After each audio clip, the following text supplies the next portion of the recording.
The Red Sea rivalry is heating up. On one side, we have Egypt and Eritrea, and on the other is their common adversary, Ethiopia.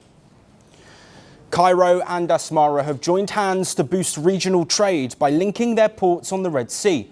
The two countries want to leverage their strategic coastlines. The agreement was signed on May 16th during an official visit by the Egyptian delegation to Eritrea. The delegation included Egyptian Foreign Minister Badr Abdelati, the Transport Minister and CEOs of companies in the transport, energy and mining sectors. They met with Eritrean President Isaias Afwerki in the capital Asmara.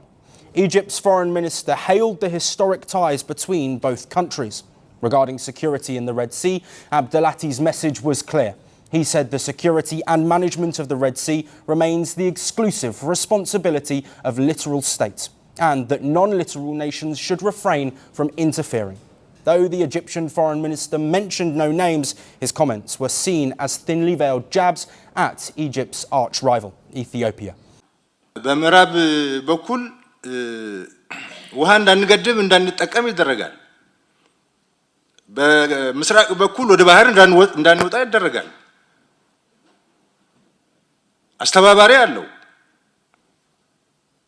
ለመተባበር ደግሞ በጣም ዝግጁ ሆነዋል።